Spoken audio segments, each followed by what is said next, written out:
All right, welcome to the special report. In bombshell news that's sending shockwaves around the world, Russia just announced a ban on virtually all exports of diesel in order to shore up their own domestic diesel supply. At least that's the official cover story for why this decision was made.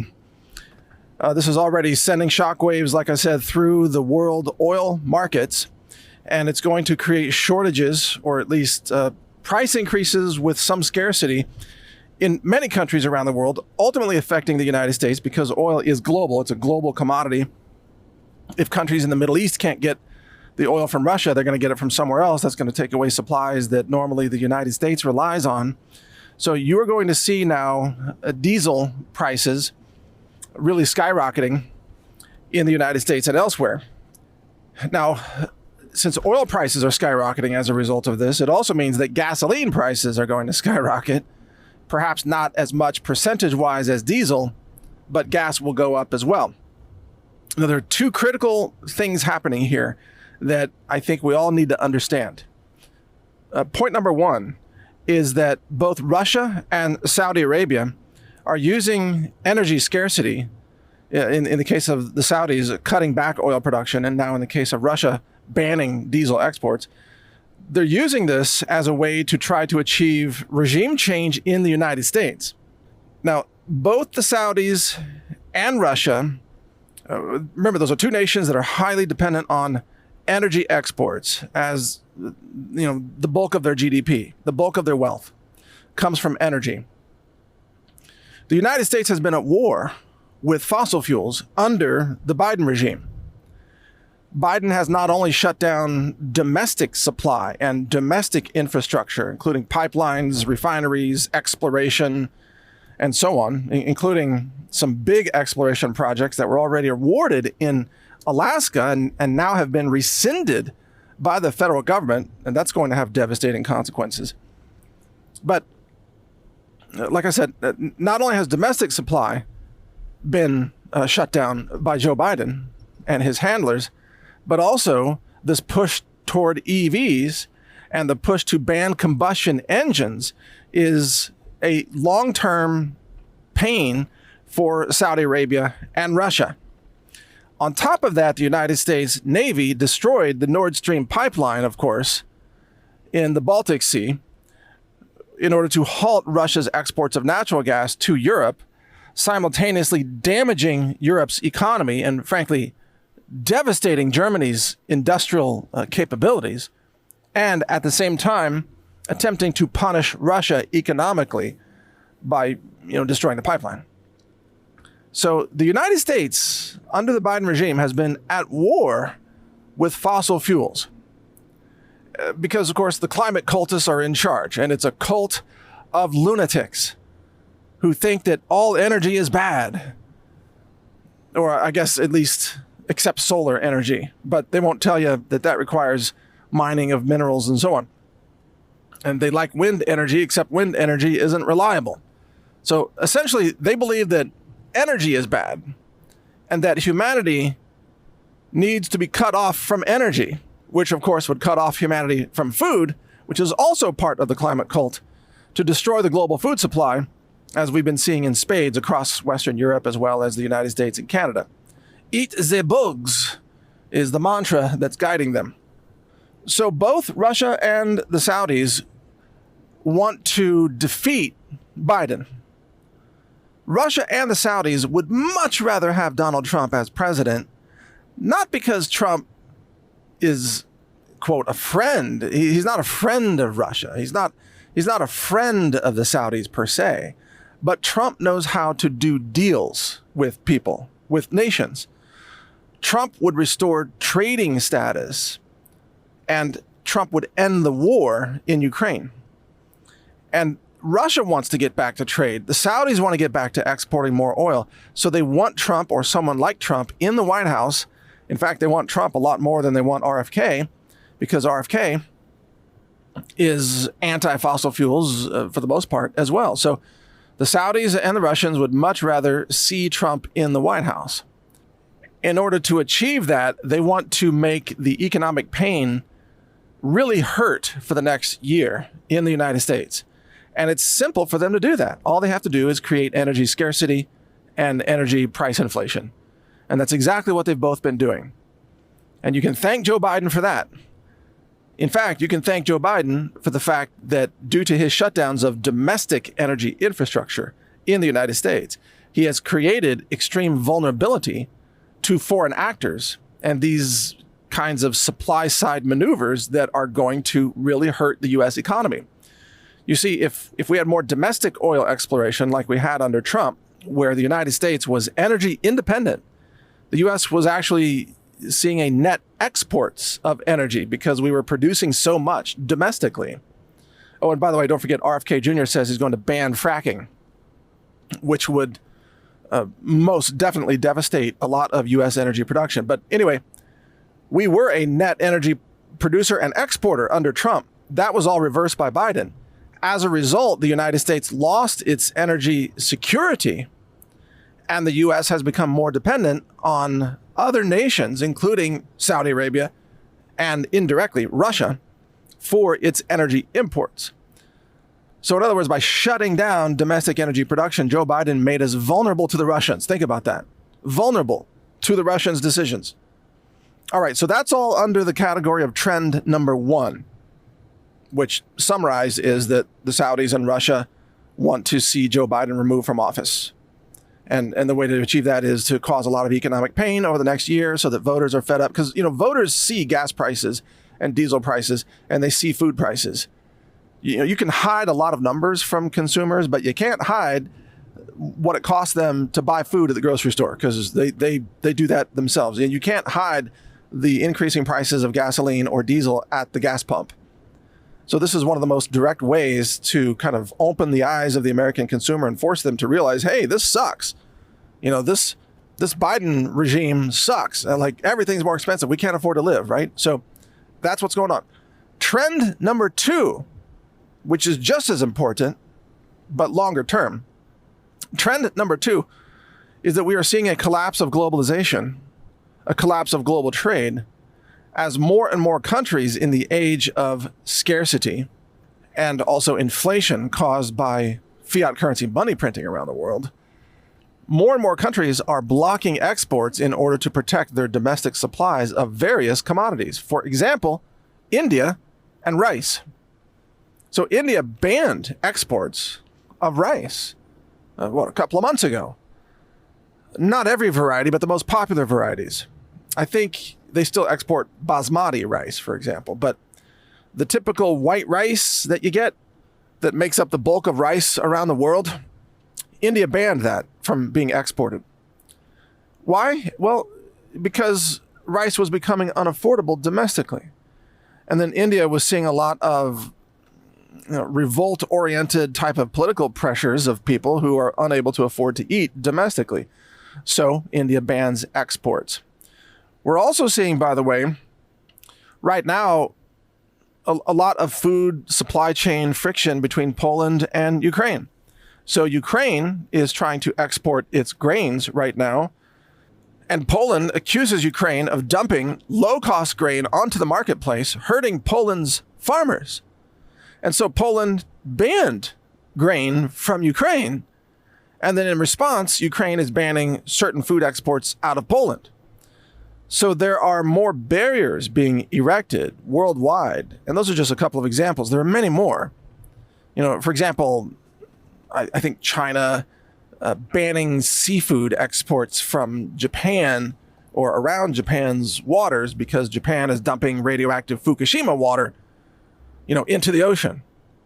So I don't know if that's been worked out yet, but that's just another example. There are a lot of food borders being erected or barriers to trade that are being erected. And it's not just food, it's other commodities as well. And in fact, probably the greatest example of this that we saw was the United States forcing the SWIFT transaction system to ban Russia from being able to participate in SWIFT. And that caused an immediate blockade, an economic blockade affecting thousands of different commodities, including fertilizer out of Russia, which of course impacted the availability and price affordability of fertilizer for farmers across Western Europe. So it's part of the attack on the food supply as well. In addition to fertilizer, there are also, of course, mined minerals such as aluminum, copper, zinc, and so on. And Russia is a massive exporter of many of those, especially aluminum, but also including copper to some extent. And Russia mines a lot of gold and silver as well. Well, so there are now more trade barriers for those. But this is not just about Russia. This is about India.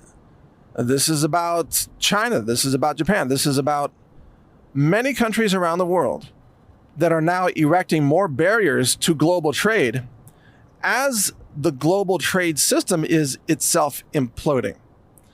So the overriding trend that we are seeing here is a collapse of global supply chains and global stability in the predictability of those supply chains.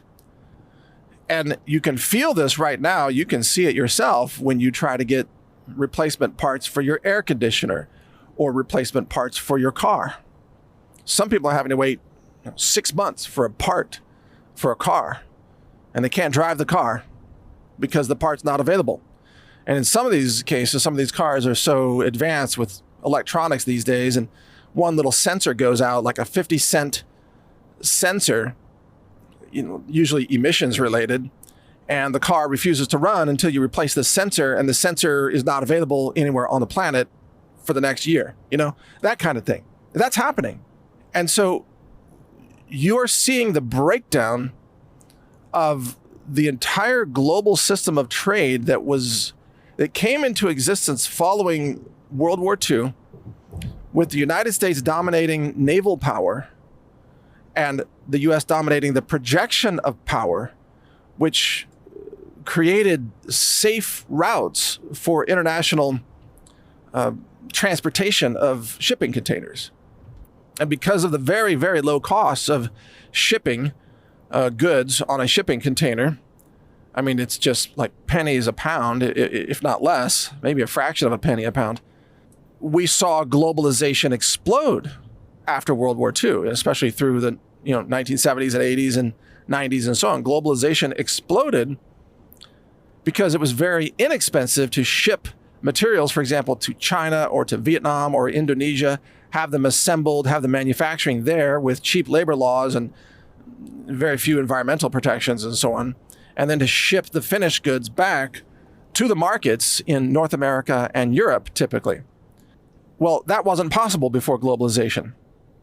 And globalization was only made possible by the projection of naval power by the United States. That naval power is now waning dramatically. In fact, I saw a headline today that China now has far more naval vessels than does the United States. And China is producing them at a much more rapid pace. Now, it doesn't mean that it's apples and apples, by the way. America still has by far the most capable collection of aircraft carriers.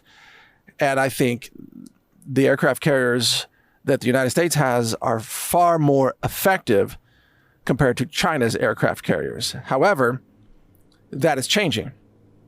And China is gaining experience and is building a manufacturing infrastructure to build a lot more ships, including aircraft carriers, while the United States is dismantling its own energy infrastructure. And so is Germany, and so is the United Kingdom, and France, and Hungary, and I don't know about Poland. Probably a similar thing is happening there. But the West is dismantling its ability to construct military vessels that can keep the seas dominated by one unipolar force in the world, which gave rise to globalization. As that falls apart, as China begins to expand its naval presence in all of Southeast Asia, including the Straits of Taiwan and the Pacific region, including Australia, New Zealand, the Philippines, and so on, you're going to see major disruptions in global trade, especially involving anything that moves in or out of Asia to the United States. So I know that was a long way to explain the second trend, but what we need to understand is that globalization is dying. It is imploding right now, and it's not going to be reversed. Not in our lifetimes. And what this means is that the things that you buy are going to become less available and a lot more expensive, if not even impossible to find in many cases. And it also means that there will be a lot of opportunities for domestic production of many products and solutions, but domestically, in the United States in particular, for example, we don't have a work ethic anymore. We don't have a generation of youth that is willing to work. They are unwilling to work. They rebel at the thought of work because they're hyper-privileged, universal basic income recipients. They don't think that they should have to work. And the situation is so desperate among American employers trying to find people who are willing to work that they have pressured governors and legislatures and others to do things like what we just saw. The state of New York, I believe it's the state, it might be the city of New York City, but I think it's the state, is authorizing work permits for, and I hope I'm getting this number correct, 370,000 Venezuelans to come to New York and to legally take over the work in the factories or the textile companies, everything. 370,000 Venezuelans are being given permission to work in New York. That would not be happening if the American youth wanted to work, but they do not. And so, like I said, the employers pressure the lawmakers and governors and so on to allow essentially migrants or non-Americans to come in and work because they're still willing to work, by the way. So much of the workforce in the United States is going to shift over to licensed illegals who are granted work permits in the U.S. to produce the goods that the Americans will be consuming, and those goods will cost significantly more than what you're used to paying. And the supply chain is going to be extremely difficult to navigate for the manufacturers due to the collapse of globalization that we're talking about here. So the bottom line, well, countries like Russia that have developed their own domestic supply chains and domestic infrastructure for energy, minerals, manufacturing, and so on, and also countries that have a culture that supports hard work, i.e. Russia, where people have lived under economic sanctions for many years, those countries are going to do extraordinarily well.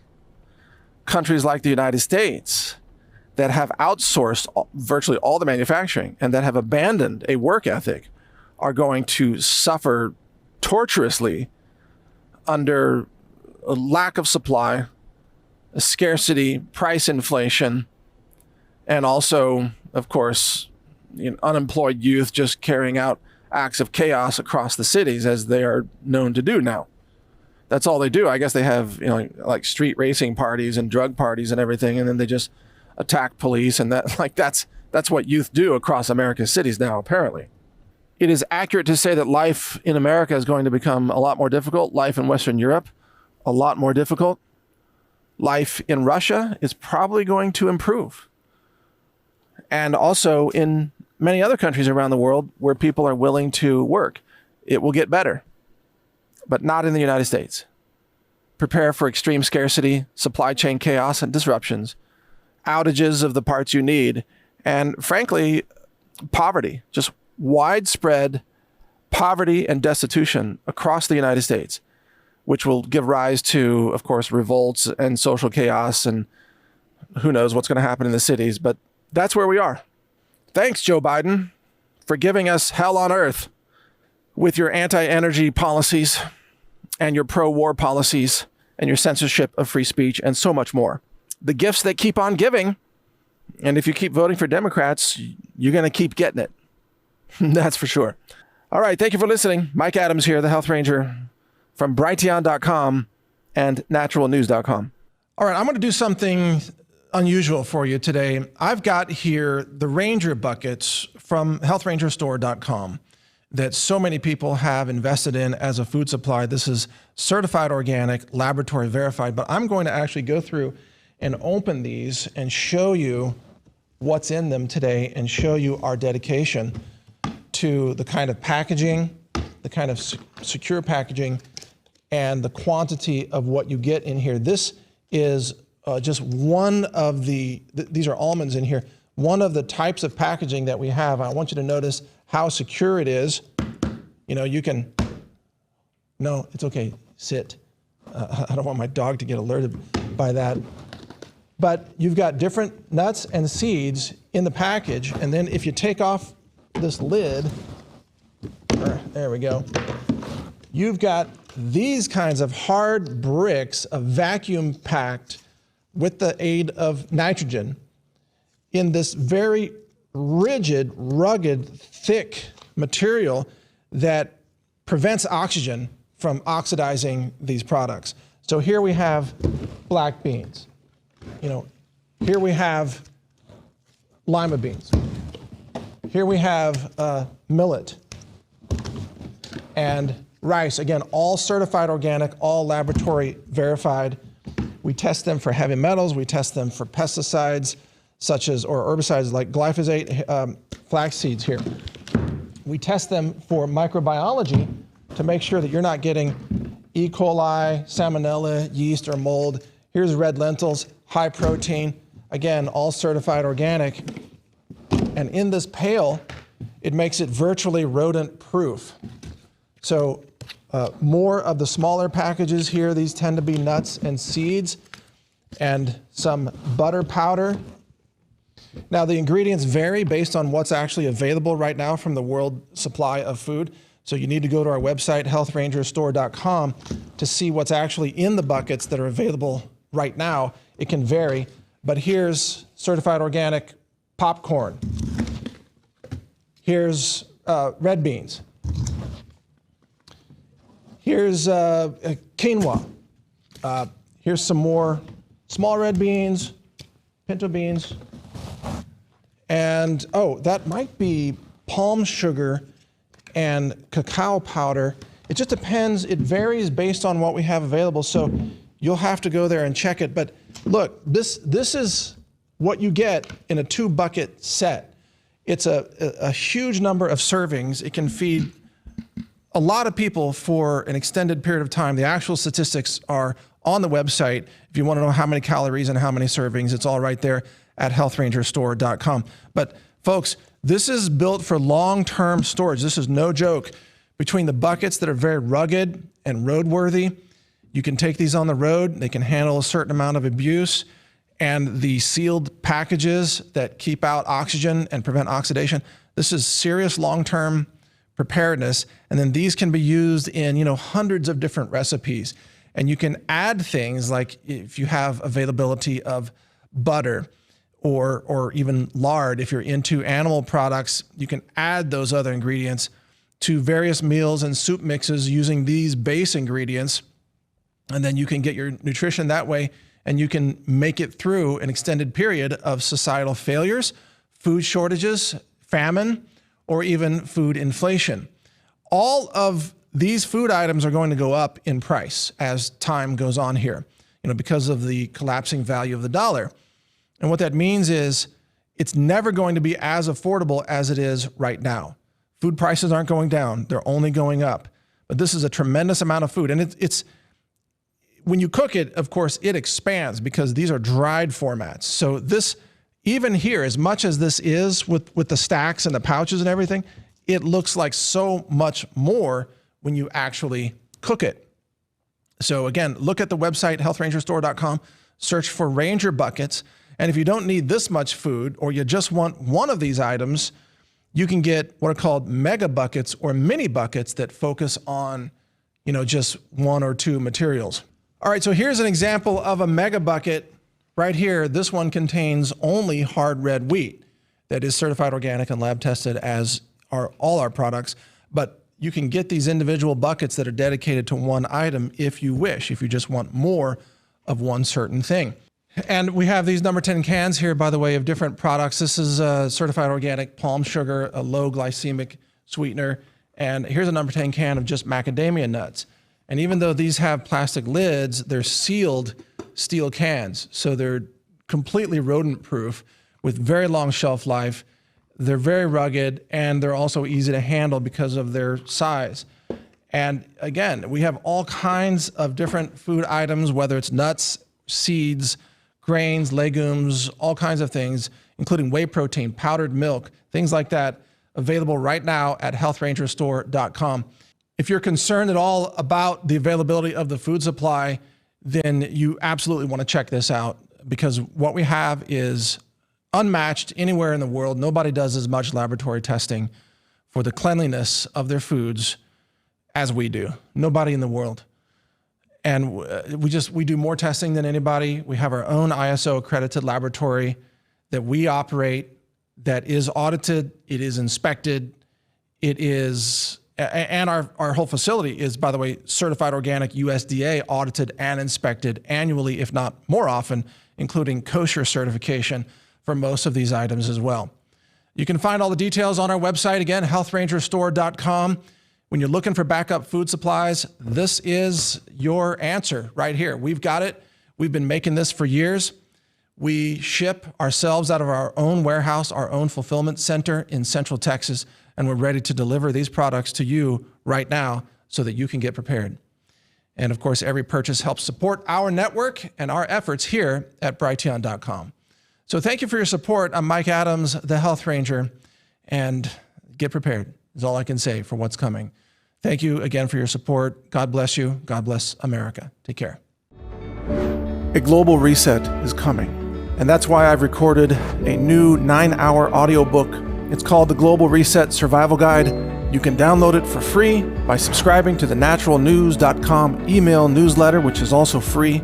I'll describe how the monetary system fails. I also cover emergency medicine and first aid and what to buy to help you avoid infections. So download this guide. It's free. It's my gift to you simply because I want like-minded people to survive.